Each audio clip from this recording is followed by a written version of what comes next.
It's time to focus on what drives e-commerce results. It's time for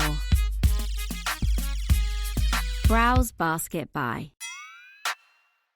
Welcome, everybody, to Browse Basket Buy, our podcast/webinar series. I really don't think there's much difference anymore. That knows that one basket nobody wants to abandon is the one under a hot air balloon mid-flight. True story. And with me, joining me today, very excitingly, I'm very, very excited, is Richard Shotton. Now, rather than me mangling his background and his story, I'm going to hand over to him to introduce himself. Richard. Oh, well, thank you very much. My background is in marketing. So I started as a marketeer, but then over time became interested in behavioural science. And last 10 or 15 years, this is a topic I've been specialising in, and essentially always around this question of how do you take findings from behavioural science, academic findings, and then apply them very practically to business and marketing challenges.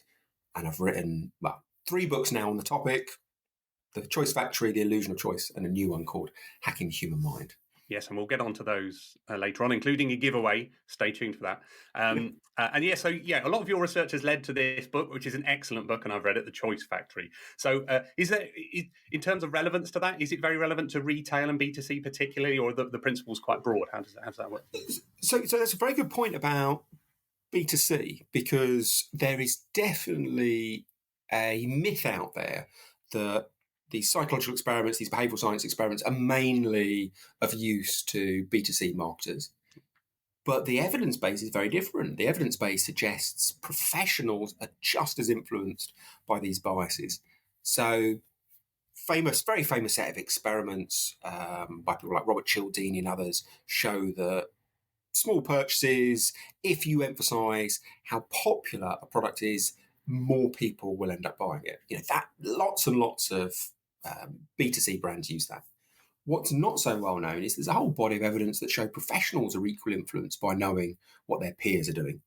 So there's a 2018, it might be 2019, but a 2018-2019 study by the Behavioural Insights team and the Australian government, where they wanted to get doctors giving out fewer antibiotics.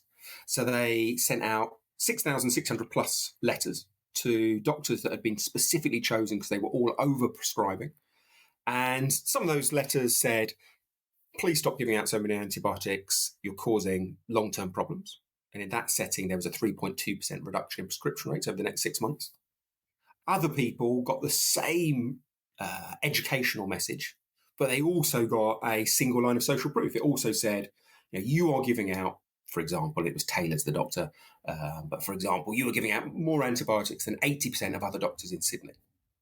With that additional fact, that additional social proof fact, prescription rates went down by 9.3%. So 3.2 if you just educated them, 9.3 if you added this social proof message on. Even this group, doctors who define themselves as being evidence-based, logical, rational thinkers, even they are deeply influenced by knowing what their peers are doing.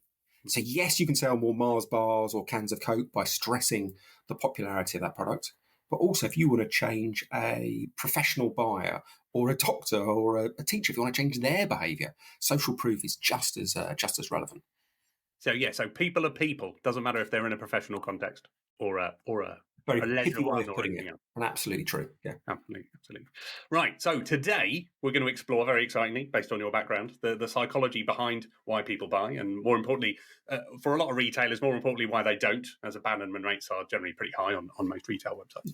So to start off with, we'll have a bit of a foundational thing of, before we explore specific techniques like the ones you mentioned in your books, what are the sort of fundamental drivers, the main things, the main sort of primary forces people need to think about why would someone buy from you and not from somebody else? What are those? Yeah, so before we get into, as you say, into any of the individual experiments, maybe the broadest of themes within behavioural science is thinking is energy intense and it's effortful. And as a species, we have evolved to ration deep considered thought, because from an evolution perspective, energy is scarce. And because thinking takes up energy, we've evolved to avoid deep considered thought. And for most decisions, most of the time, we make them not in a considered way, but in a snap, quick way. We have an intuitive, you could say perhaps emotional reaction, but it's really more an automatic, intuitive reaction to a situation. And once we've had that intuitive reaction, well, then maybe we might use logic and rationality later on to justify it to ourselves. But most decisions are made in this quick snap way. And that's as true in the supermarket and in bars as it is in offices. But of interest to marketers, the way that we make these snap decisions is we have these rules of thumb in our head, what psychologists slightly pompously call heuristics. And interestingly, those rules of thumb are prone to biases. And essentially, if you're designing a bit of communication, if you're creating a new product, if you're aware of these biases that influence people, well, you can work with human nature rather than against it. And that is always more effective. So behavioral science is a giant catalogue of what these rules of thumb people have for picking quickly and the biases that affect those rules of thumb. And it's lots of independent, neutral, peer-reviewed studies into what those biases are. And then what experts in this area can do is say to you, well, we know about this insight. This is what you can now do differently. And are there some overall kind of concepts that kind of cover all those things? I'm thinking things like trust, friction, those kind of things. Are there some general principles that are worth thinking about before you get into those sort of very specific things? Yeah. So if you've got this very broad idea of we have rules of thumb to make decisions, those are prone to biases, so know about the biases. That's the kind of thing that straddles everything. And then within that, there are definitely some broad themes like families, as it were, of biases, families of kind of principles. So you mentioned friction. I think that is an absolutely key point. So in the last 25 years, there have been 2 Nobel Prize winners for economics who have a behavioral science background. So there's Richard Thaler in 2017 and Daniel Kahneman in 2002. And interestingly, even though both of them have run dozens, if not hundreds of experiments, when they have both been asked, of all the studies you've done, what is the single biggest learning? They both say exactly the same thing. They both say, make it easy. Now, that at first might sound like a statement of the obvious, but they're not just saying remove friction, make something easier, and it happens more.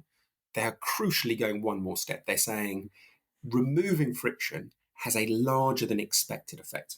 There are quite a few studies by people like Bergman and Rogers which show if you remove friction from a process, you change behavior massively. But if you then go and get a group of independent people, experts in that supposed area, and ask them what they think the effect of making something easy will be, they repeatedly and consistently underestimate it. So you're absolutely right. That is definitely a theme. I think the other big themes are we are a social animal. Talks about social proof. Yeah. This is the idea that you don't make decisions independently. We're deeply influenced by what others do. So as a marketer, if you make something appear popular, it'll become more popular still. And then I think another really big one is how people struggle with the abstract. The more you can make a benefit visualizable and concrete, the more powerful it will become. And I think if we do go on to talk about pricing and promotions, that starts to become really key. Yeah, it's really interesting because, as you say, the simplification thing, I think it's very tempting, particularly for marketers, particularly in retail. There's a lot of things you can add. There's always the option to add things, add more things, try and be more persuasive and things like that. But it's that interesting thing of, at the end of the day, remember that you're focused on you're trying to sell someone something. So, how can you make that as simple as possible rather than overcomplicate? Yeah, and I think you're right to kind of pull that point apart a bit, and because there are some various different ways of looking at it. One is small barriers, even things that seem insignificant, often will put people off buying your product. But the second is that danger, as you said, of marketers constantly trying to add on more reasons to believe. And it feels very logical. Surely if I know an internet software virus protector has 10 benefits, I'm going to appreciate it more than something that just has 1 or 2. But there is an idea from it's Zhang and Fishback at the University of Chicago called the goal dilution effect. And what they argue is if you tell people extra reasons about why your product is amazing, those extra reasons have a averaging rather than additive effect. So what they mean by that is one great reason and one good reason about a product don't add up to being an excellent reason. They bring things actually back somewhere into the centre, into a quite good reason. Yeah. They did a study, I think it was 2007, with people, and they did it 3 different variants: vegetable consumption on health, caffeine consumption, I think it was a mental alertness, and then jogging, cardiovascular health. And each of them followed the same process.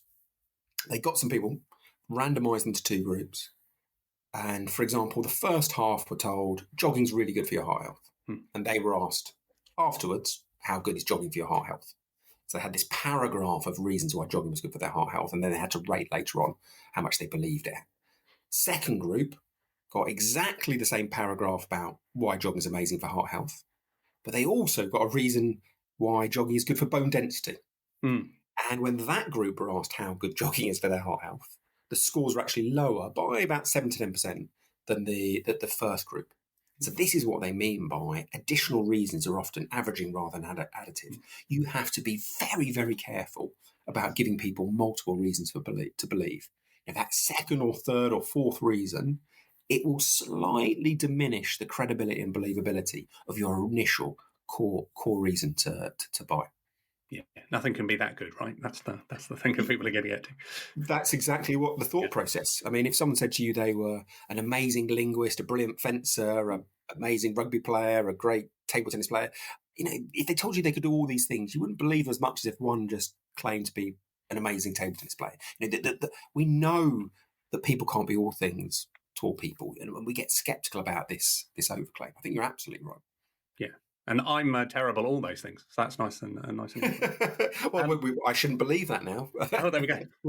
Maybe I'm not sure about this negative reverse goal dilution effect. Yeah. Yeah, it might work. We should test that. We should try it out. Okay, let's get into some particular concepts. So the great thing about, for anybody who hasn't read The Choice Factory, and it's a great book, but you go into these specific kind of concepts and some real good practical examples as well of how they can be applied and what you can learn from them. So let's go through a few of those. So the first one, which I think is one of my favourites, it's one of the most interesting, is this idea of the paradox of choice and the idea that you should be reducing the decisions people make because that complexity, again, really slows people down. So thinking about this in the context of a retailer, someone who's selling stuff online, I guess, how can you simplify decision making without limiting choice? Because they might have hundreds or thousands of products in their categories. Yeah, so there's the initial work in that area of the choice paralysis was a really famous study by Iyengar and Lepper. And what they did, just so people know what the concept is, they set up a stall selling jam in a fancy supermarket called Draeger's somewhere in, I think, the West Coast. And sometimes that stall sold 6 varieties, sometimes that stall sold 24 varieties of jam. And the headline finding was people were more likely to stop at the stall that sold 24 varieties of jam, which kind of seems logical. The more varieties you have, the more likely someone's favourite flavour is going to be there. The counterintuitive finding was that if you went to sales rather than stopping rates as your metric, well, in that case, even though more people had stopped at the broader variety table, when it came to sales, more people bought from the restricted variety table. And it was of the order of about tenfold greater sales. And that was the original experiment. And it got a super large amount of traction when it was first published. But then in a few years later, there was a little bit of skepticism because a couple of other people tried to rerun this study in a different setting, maybe a different category, different retailers, and they didn't find the same results. So people thought, well, okay, maybe this is just a rogue finding. Maybe this is just a statistical quirk. It was just a freak incident in Traeger's. But psychologists kept on running more and more experiments. And after a while, a psychologist called Chernev, who's at Northwestern University, he brought together in 2015 all of the top quality papers he could find. So he found 53 different studies into choice paralysis. And he looked at whether it was a genuine finding. Now, at first, it doesn't sound good for this bias, because what he found was basically adding on extra options is as likely to increase sales as decrease sales. So at first, this seems like it's a debunking of the idea of choice paralysis. But what he says is, no, there's very predictable circumstances in which choice paralysis occurs. So he says, if people are unfamiliar with the options, if options are presented in a way there's no clear winner, or if the options are difficult to evaluate, or if people have no well-defined preferences, if any of those 4 characteristics occurs, then choice paralysis to occur. So the first thing you want to think about as a retailer is, do those 4 characteristics, or any of those 4 characteristics, apply to you, or apply to a particular person coming to your site? If they don't, well, huge variety is fine. But if any of those occur, you want to be thinking very, very carefully either how you can actually reduce choice, slim down the number of offerings you put in front of people or have available. Or, and I think this is the point that you're alluding to, one of the things Chernev said is, well, choice paralysis occurs if options are presented in a similar way, there's no clear winner, or if they're difficult to evaluate. And that's very much in your control when you're creating the kind of user experience. So it might be you still have lots of offers, but perhaps you make them very easy for people to pick from by maybe identifying one of them as, most popular. So you could use social proof as a bias. You could identify which of these very similar offerings is the most popular one. That suddenly makes it very easy to pick. You've given people a simple handle, a simple hook to select. So that would be one way of, I think, identifying if choice price is a problem, and then if it is, how you could resolve it. Yeah, and it's a classic way to deal with it is the kind of product recommendations to say, here's our best sellers or whatever. And you see things like, if you've got Amazon, there's all these kind of tools there to kind of try and help you do this, right? And say, well, here's our best sellers, here's similar items, here's a comparison table, and that kind of thing. So, is there any kind of any other option, any sort of other principles around defaults and things that would help people? So firstly, like you say, if people think, oh, well, we already do this, we already say what's our bestseller, I would always say to someone, look, if you ever find a bias and you think, oh, we're already using this, don't then think, well, this behavioural science stuff is telling us things we already know. Yeah. Always think to yourself, well, why don't I explore that bias further? Because there will always be additional experiments that are just trying to work out how you get an extra kind of little bit of influence by applying nuances of the bias. So, for example, with social proof, there's repeated studies that show we are most influenced by people like ourselves. So if you are collecting data and if you're able to identify the person coming to your website, don't just say what your generic bestseller is. Make sure you can honestly, of course, say that product is popular amongst similar people. So I come from Essex originally, live in London now. Me knowing what other people in Essex do or other people in South London do, that will influence me more than just knowing what other Brits do. So identify someone's age, gender, life stage, attitudes, mindset, and tailor your message of popularity accordingly. That could be a way of supercharging social proof. Awesome. Yeah, it's into personalisation, which is great. Let's get on to another. This is a classic. I feel like classic principle that comes up a lot, which is this idea of loss aversion and FOMO. So people, I feel like this is one people go to very quickly and kind of go, right, here's something we could exploit. So retailers using loss aversion effectively. How can you do it? I think the challenge is how you do it without sort of feeling like you're manipulating people or you're doing it sort of falsely. Yeah, so loss aversion is this idea, I think, first experimented in 1973 by Tversky and Kahneman, and it's essentially the idea that a mathematically equivalent loss motivates us more than the mathematically equivalent gain. Yeah. And if that just sounds like gobbledygook, running through the Tversky and Kahneman experiment probably wouldn't help because it's not exactly the most clear-cut one.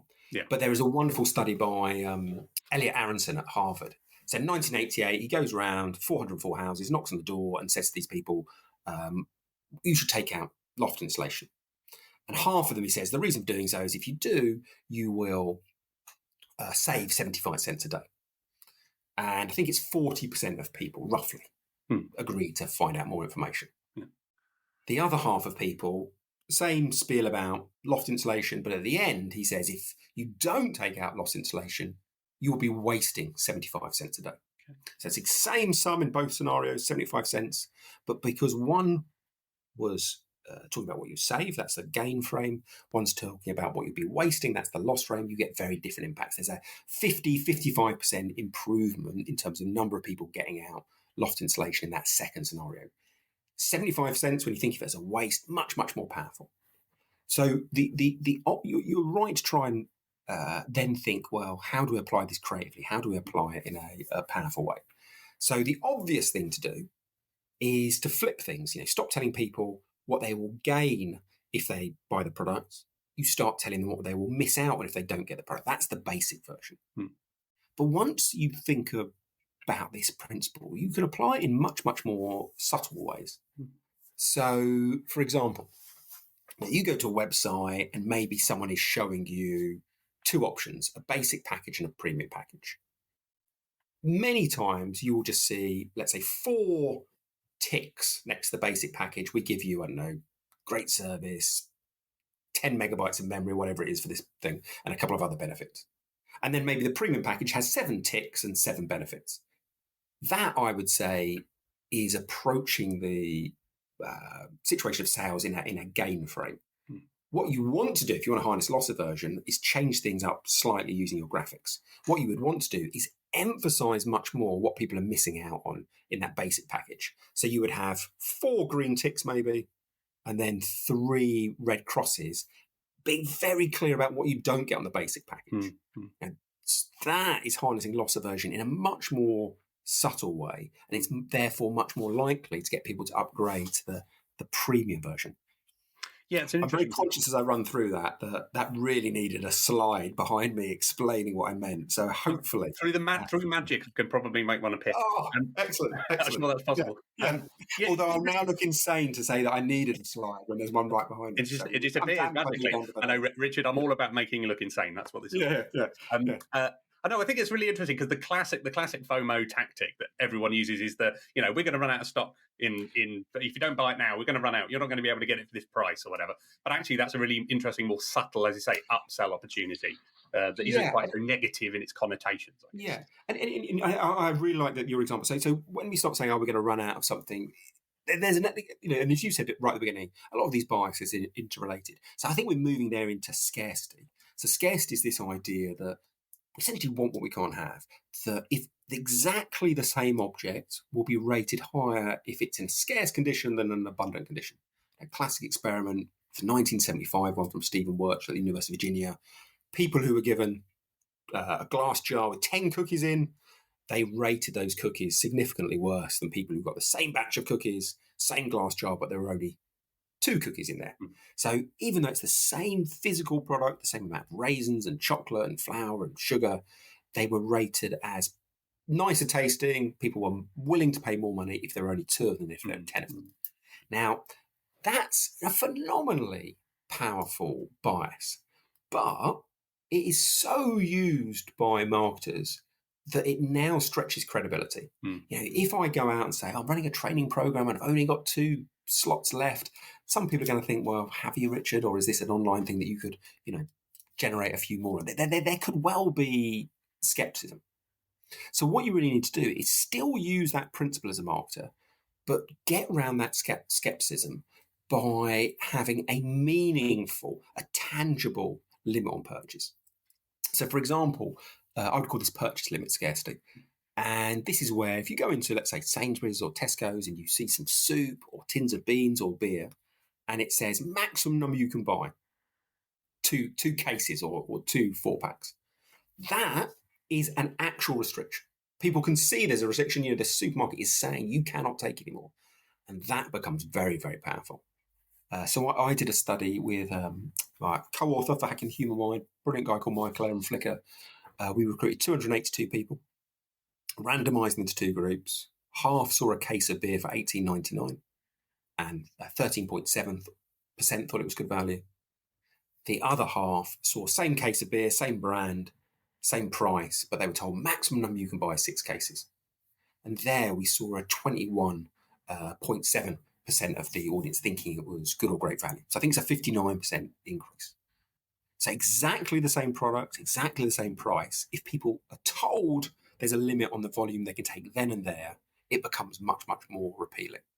And I think that's because the audience either think this item is so good value, the retailer is losing money, or they think this item is so good value, the retailer is worried about selling out, and that might irritate future shoppers. But either way, it's a very tangible signal that this is genuinely scarce. And marketers need to think about the genuine, tangible signals rather than just empty, airy claims. I think that is a crucial distinction. Limiting what you can buy takes me back to the pandemic, and also what you said made me want a cookie. So that's good to. Yes, and interesting with the pandemic, of course, that is a misapplication because those supermarkets didn't want those things to sell out, so they were literally making the situation worse by putting a limit on. Oh, well, next time we'll be on top of it. We'll make sure. So yes, pricing psychology is the next point I want to get into, because there's lots and lots to do around. I mean, the main reasons, people want to buy something, a lot of it then comes down to, is this a price I can afford? Do I see the value in it? So beyond the basics, what are sort of the tactics that can consistently drive positive results for retailers? I think one of the simplest, but one of the ones that has the biggest effect, because I would caution people to be very careful about fixating on the new, shiny, exciting findings. I often find it's the very well-known findings that have the largest effect. The things that psychologists discovered 30 or 50 or 70 years ago, it was those early discoveries, the really big ones that can meaningfully change behaviour. So one of the ones I love about pricing is this broad idea of price relativity. That when people are conceiving of a fair amount to pay, it's too complex a question for most people to think, well, what value do I get? And then compare it to the price. It's a ridiculously complex sum. Yeah. And Daniel Kahneman famously said, if someone faces a complex question, most of the time, they will substitute that complex question for an easier one that gives them an almost as good answer. And when it comes to value, that simpler question is, what have I paid for something similar? So if this new item in front of me is more expensive than something similar, it's bad value. If it's less expensive, it's good value. It's comparative, it's relative. Now that is super interesting to marketers because the comparison set someone has in their mind is not fixed. You can alter it. Now, the really simple way to apply that if you're an e-commerce company is if you are ever in a situation where you have a basic product and a premium product, introduce a super premium one. So there's a lovely 1993 study from Amos Tversky and I think it might be Simonson, but definitely Amos Tversky. Recruits a group of people, shows them two cameras. So a basic camera for, say, $160 and a fancy camera with more features for $230. Ask people which they prefer. You get an exact 50-50 split between the two. Gets rid of those people, gets a new group of people in, shows them the same basic two cameras, and then a super premium camera for, say, I don't know, $400, $500. Now, not many people want to pay that much money for a super premium camera. So 21% of people pick the super premium camera. But actually, just for simplicity, let's ignore those, and then let's go to the remaining people. So now I think if my maths is right, we have 22% buying the cheapest camera, 57% buying the middle camera, which is essentially a ratio of 3 to 1. Now, if you go back to that initial study, when there were just two cameras, there was a ratio of 1 to 1. The price hasn't changed of these initial two cameras. The quality, the benefits hasn't changed. All that's happened is you've introduced a third option. But suddenly, it's that middle camera that becomes 3 times as popular. So the point here is introducing that super premium offering changes how people think of the premium, the middle offering. No longer is it $100 premium compared to the cheap version. Now people can give themselves an alibi. They can say, well, compared to this super premium $450, I'm saving $190. So yeah, if you ever have this situation where you have a basic and a premium option, think about introducing that third super premium option, and you will not only occasionally sell that super premium one, but the main benefit is you reframe Yeah, absolutely. Yeah, it's the same sort of principle. When people are ordering wine in a restaurant and they don't go for the cheapest one or the most expensive, they go for the one in the middle, right? Similar kind of idea. Yeah.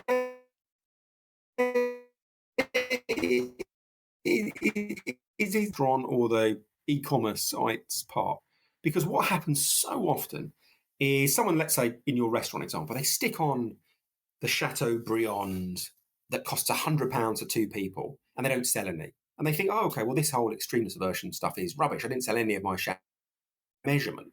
The purpose of the Chateaubriand, this super expensive item that you have on your menu, isn't just direct sales. It's to make the fillet steak at £30 a head or £40 a head look cheaper in comparison. So you need to measure both direct sales of the Chateaubriand and the uplift in sales of the fillet steak. So you've got to set up measurement in a way that accurately captures the value of your intervention, and that often doesn't happen. Yeah, absolutely. And one of the other interesting parts around pricing is I think around the idea of free. So we love it as a retailer might sort of say, well, you get this free, you get something added free, but there are some dangers and some added things around free. Yeah. I say so. One of the dangers is really, let's say you're giving away a free item as an incentive. So sign up to my bank and I'll give you a free, I don't know, set of headphones. My imagination is ridiculously poor today. I can only think of a word that I'm actually wearing. So you get this set of headphones. The problem Priya Raghuveer at NYU says is people will assume if it's given away for free, it's going to be pretty crap, frankly. So in her study, she recruits a group of people. She shows them a pearl bracelet and she specifies the number of pearls, the quality of those pearls, and she asks them to say how much they think they're worth. New group of people, exactly the same pearl bracelet, same number of pearls, same quality, same size and weight, but this time it's in an ad. It's been given away with a bottle of, I don't know, fancy whiskey or something. What she finds is that second group rate the value of the pearl bracelet 35% lower than the first group. What they assume is it's not in the interest of a brand to be giving away really good things for free because they'd probably go bust. So people assume that what's been given to them, if there's no cost involved, must be low quality. So her argument is be very, very careful about expecting people to appreciate the underlying value of your incentive. They won't do that. They'll assume free equals poor quality. So what she did in the third and final variant of her study, shows people the pearls bracelet, given away free with a bottle of whiskey, but this time she's just very clear about what the recommended retail price is. And that negative effect versus the original bracelet not being given away free almost disappears. Doesn't quite disappear, it almost disappears. But it's certainly a long, long way from the 35% hit, as it were. So her argument is just be very clear. If you ever give anything away for free, make sure you tell people what the RRP is. So if you're giving away your headphones, say they normally retail at 99 quid. If you're giving people 3 months of Spotify, say that normally costs £30. Don't expect people to identify and appreciate the underlying value. That's not what most experiments suggest happens. Yeah, absolutely. It's an interesting one, actually, because a lot of retail events I've been to, there's been a lot of discussion around free shipping, which isn't free, right? Shipping is not free. It costs money to send something to someone. But this free shipping sort of epidemic has created this idea in people's minds that it should be free. And it's like, actually, there is a cost to shipping things. Yeah. And you could apply that with free shipping. I mean, it depends on the website, but let's say you give free shipping after a certain threshold. You could say free shipping, which would normally cost $4.99. So that would be the key point. And that it's an example. I mean, it's not, these are small, tiny changes. They're not going to completely change the fortunes of a brand, but they're completely costless. You've got to tell people about your incentive in some way. Yeah. All behavioural science says is, well, what is the best way to maximise the impact of that incentive? So I love these examples because they are costless to apply. Yeah. Why not build on the foundations of all these experiments that hundreds of great psychologists have been running? It's all available out there if you search for it. Yeah. What about discounting? It's kind of related to the free thing. Are there any kind of concepts and studies around discounting that show anything? Yeah. So there's a general watch out, which is very much related to the Raghuveer beer study, the pre-Arago beer study. So there's a lovely experiment from Baba Shiv, who's at Stanford. And it's one of my favourite studies. 5 bottles of wine, and it's crucial I'm emphasising the word bottle here. 5 different bottles of wine, each with a very prominent price label. He recruits a group of people and they get a chance to sample each of the wines one after another. And after they try each wine, they have to rate the quality of that one. I'm emphasising bottles because the twist in the experiment is that one of the liquids is repeated. So people will start the experiment by drinking a Merlot from what they think is a $5 bottle. A couple of wines later, they're drinking exactly the same Merlot, but this time it's coming out of a bottle with a very prominent $45 label. And Baba Shiv finds that people's rating of that wine, when it comes out of the expensive bottle, is 70% higher than when it's out of the $5 bottle. Exactly the same liquid, very different effect. And his argument is our experience is deeply influenced by our expectation. Now, if we expect something to be poor quality, we will look for confirming evidence. And price is one of the most powerful ways of setting expectations. So coming back to your question, with discounts, if you do them too steeply, if you do them too regularly, you are training people that your product is poor quality. Now, it's not the crucial thing for behavioral science is that you are not just changing the perception of the product. That perception then affects the actual experience. So be very, very careful about the regularity of discount. You've got to be very careful on how frequently you discount. But if that was all behavioural science had to offer, it wouldn't be very helpful. But because of course people will have commercial pressures to bump up sales in a particular time period. So there is definitely a very important watch out, this backfire effect. But there are also studies which say, well, how do you maximise the impact of discounts? How do you stop giving away any more discount but get as much uplift from the same discount? So sometimes it could be like purchase limit scarcity. Whenever you discount something, put a limit on how much people can take. Another one that is super easy to apply is called the pennies a day effect. If you are ever selling anything which is kind of sold over units of time, there's some lovely work originally by John Gorville, late 90s at Harvard, where he showed if you tell someone a cost is £1 a day for every day of the year, they will think it's very cheap. If you tell other people it's £365 a year, they'll think it's very expensive. So even though they are mathematically the same thing, what we tend to do is fixate on the headline figure that's mentioned, the 1 or the 365. What we don't give enough emphasis to is the unit of time. So if you are ever conveying a price, break it down to the smallest units you can. So let's say your insurance policy is £3,650 a year. Make sure you say that's the same as £10 a day.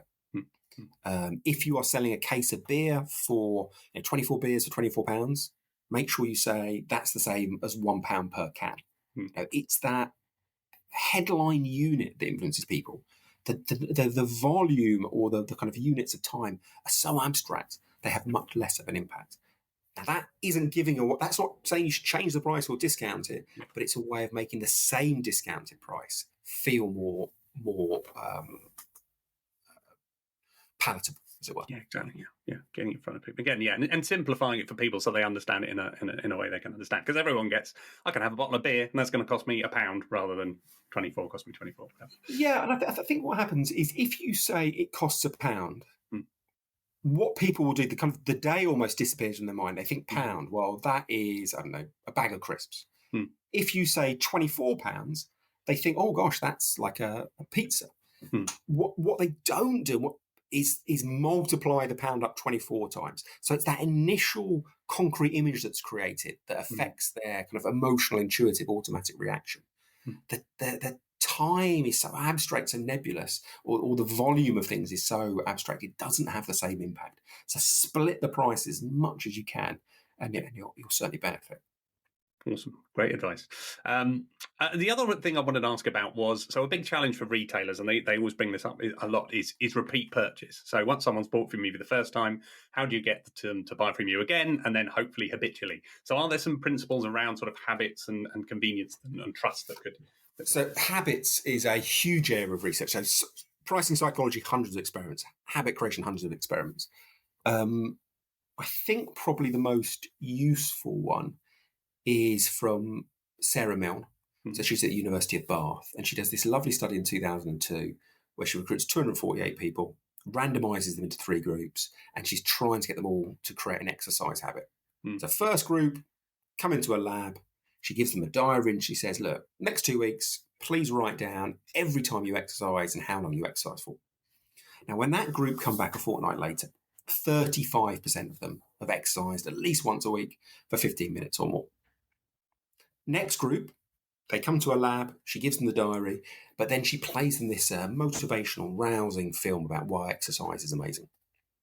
People come out of the screening and they say, yeah, I'm enthused, I'm pumped up, I'm going to do lots of gym work and go out running. They're very motivated now. But when they come back a fortnight later, there is barely any improvement on the control. So you have now 38% of people exercising at least once a week for 15 minutes or more. So you've got this tiny 3 percentage point increase in exercise. And Milne says this is, a classic problem. She calls it the intention to action gap. And she says many times people intend to adopt a behavior, but that doesn't translate into behavior change. She says, motivation is a necessary but not sufficient condition for behavior change. So this final group of people, she tries to understand, well, what is the missing ingredient? Final group of people, they come to a lab, they're given the diary, they played the motivational film, and then she says to them, when, where, and with whom you're going to exercise. So what she's doing here is she's creating what would be called a cue or a trigger. So I might say, okay, well, I'm going to exercise Tuesday mornings after I've dropped my daughter off at school. That would be creating a cue or a trigger. Now, when that group come back 2 weeks later, it's a massive change. You've got 91% of people exercising at least 15 minutes or more each week. And what Milne argues is by creating this cue or trigger, you essentially have created a catalyst that converts intention into action. Now, my example, Tuesday morning comes around, I've dropped my daughter off at school, I'm reminded of these vague, nebulous intentions to exercise. There's something for those desires to coalesce around, something to help move them from intention to action. And she says this is normally the missing ingredient in most behavior change campaigns.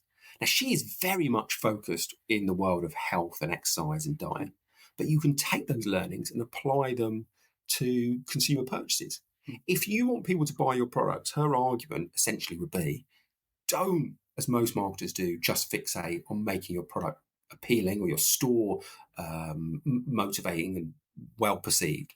She says you've got to attach purchase or consumption to a very clear trigger moment. So associate your product with a clear time, a place, or a mood. Now, if that all sounds abstract and academic, just think about Kit Kat. Have a break, have a Kit Kat. That is, they're not telling you Kit Kat tastes nice. They're not telling you it's good for you. They're not telling you you're going to be more popular if you eat it. But what they're doing is being very, very clear about the moment of consumption. Taco Tuesdays, you're not you when you're hungry. Aperol and summer, champagne and celebrations. All of these are examples about where there is a very, very clear moment to consume. So I would be thinking, if I wanted to create a habit, how can I associate my product with that time, that place, or that mood? It doesn't have to be complex, but it's a 91% from 38%. It's a massive effect on behavior. Yeah, it's really interesting, and it kind of brings you into the last one I wanted to talk about, which is commitment bias. So, because that's kind of about like, is there a small thing you can kind of get people to do initially that lead them onto a bigger thing, and again, then habits later on. So, is there any kind of things around that people can use to kind of get people committed early and then build on it? Yeah, so I think the early point's key there. So there is a classic set of studies, goes back to 1966, Friedman and Fraser, one of the California universities. And they came up with this idea called the foot in the door technique. And their argument was, look, if you want to get people to make a really big change in their life, if you just go out and ask them to make the big change, it just feels like a lot of effort, feels like too different from who they are. People will ignore you. They won't change their behavior. Yeah. But what they said you should do is ask people to make a really small change that's so insignificant that they feel like they can't say no, but kind of moves them towards that end identity. Once they've made that small step, you then use that almost against the person. You say, well, look, you must be interested in X, Y, or Z because you've made this little change. If you've made this little change, why don't you go all the way through and do the bigger step? So they called this the foot in the door technique. And they said, if you want to change behavior in a really big way, don't expect people to do it in one giant leap. Get them to do one small change that changes their identity, and then use that as a kind of a beachhead for the larger request. So let's say you want someone to become a vegan. Don't get them to stop eating meat completely. Maybe get them to stop eating battery chickens, or get them to stop eating meat on a Monday, or get them to be a pescatarian. Once they've made that step, you can say to them, look, you're obviously concerned with animal health because you did one of those 3 actions. Or the next logical step, if you're concerned with animal health, would be to become a vegan, vegetarian, whatever it is. So it's about this little first, really simple, really easy first step. That's the principle of the foot in the door technique. Yeah, interesting. Because often what we see with retailers is they'll try to get someone do something, for example, like get on our email list first, follow us on, get some sort of small engagement, and then we'll try and get you, once you understand us a bit more, we've built a bit of a relationship, then we'll get you onto a purchase, and then perhaps a smaller purchase and a bigger purchase. So there is that idea of trying to build it. Yeah, absolutely. Or the other one, there's related, there are kind of different names for it sometimes, but if you have got let's say a 10-step sign-up process, the foot in the door technique would say, okay, well, some people got illusion of rest, but put the easiest thing at the first question. If you've got a question that's going to require someone, I don't know, to find their passport or to dig out their bank details, make sure they've done quite a lot before they get there. Because people hate this idea of having expended effort that will be wasted. So if they've gone through 9 questions and then there's a difficult one, they're much more likely to push through that difficult stage than if it was the first or the second one. So we're starting to move into a different set of biases here, but there's still a related effect here.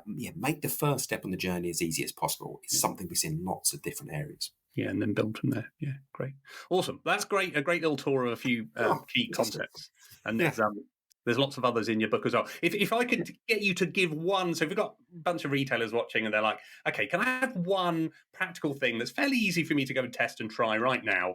What would be one thing you could possibly give people to sort of? So I would always say to people, if you've never used behavioural science before, think of the principles on kind of 2 axes. What is really easy to implement, and then what is a robust finding. So I'd be careful about applying studies where there's just one experiment suggesting that insight.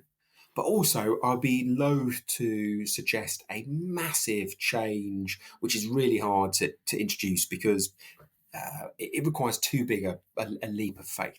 So I'd be looking at some really small tweaks that you could do. So I know we talked about extreme subversion, which is a great one. If people haven't done that yet, maybe apply that. But I guess there's a lot of listeners who already have a 3-tier pricing model. Yeah. Well, then maybe we go back to that principle of, look, if you ever hear someone talking about a principle that you're already using, don't dismiss behavioural science as teaching granny to suck eggs, but instead think about, well, what are the satellite experiments that can sweat out an extra bit of value? And so if you're already applying extreme subversion, there's a really nice study from Suckley and Lichtenstein. So it's a 2012 study, and they called this the order effect of anchoring. So they get people as they're coming into a bar and they give them one of 2 menus. So it's an American craft beer bar. Experiment runs over 7 or 8 weeks. And half the people are given a menu with the most expensive beer at the top, cheapest at the bottom. Half the people get the same list of 13 beers, but now it's the cheapest one at the top, most expensive at the bottom. And what they find is if people have the cheapest beer at the top on their menu, that's where they look first. Average sale is $5.78. If people get the most expensive beer at the top, average sale is $6.02. So it's not a massive change, but it's a statistically significant 4% increase in average sales value. So they've run it over a long time, the experiment.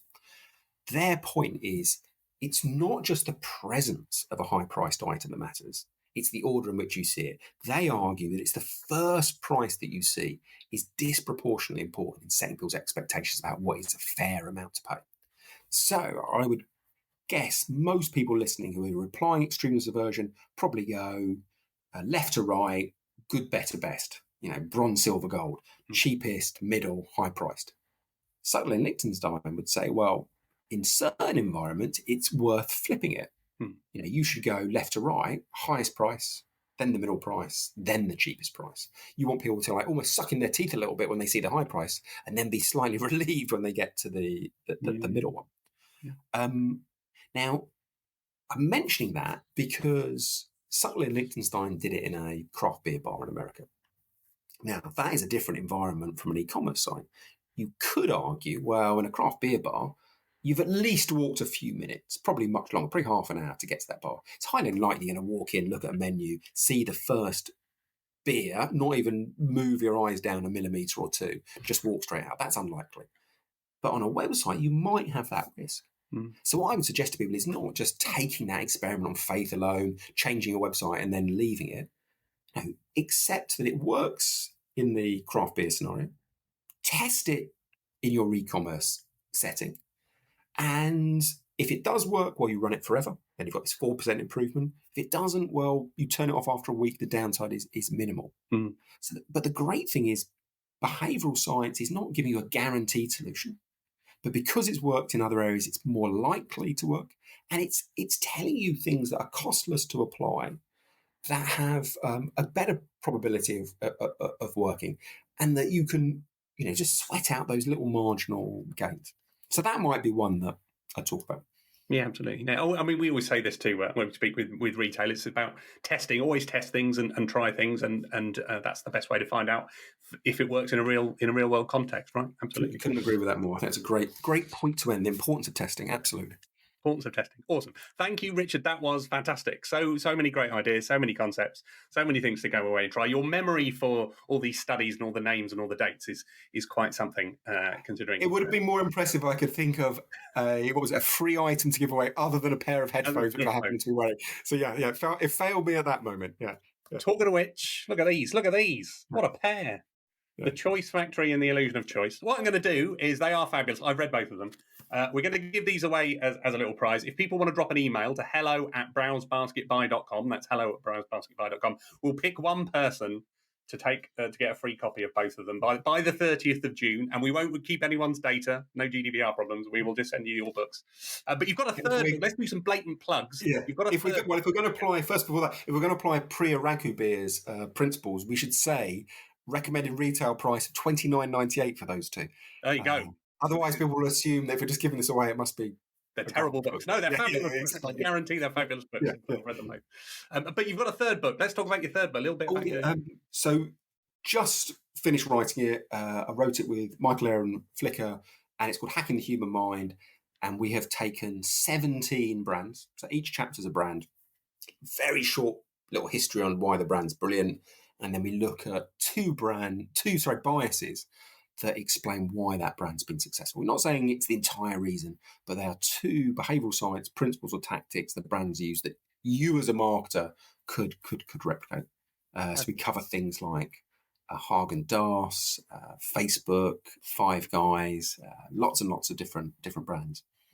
And that's coming out 30th of September, I think I saw. Yeah, so it's a while away. It is available for pre-order, but yeah, actually you'll get your copy on the 30th of September if you get it from Amazon. Pre-ordering's a good thing, though. I know that. Right? Pre-ordering's a good thing. Yeah, it is. It's. I've been told that it very much affects how much Amazon pushes the book. So yeah, it's doubly effective for me if you pre-order. You pre-ordered, and maybe we'll give away a copy when it comes out as well. And also, you've got your own. Is this right? You've got your own consultancy called Astro 10 as well. Is that something people? That is correct. Yeah. I want to know why it's called Astro 10. Okay. So there's a slightly embarrassing story, but I'm going to try and pass it off as a purposeful one. Yeah. I decided I was going to leave agency life. Very keen not to call myself Richard Shotton Consultant because I thought it didn't sound great.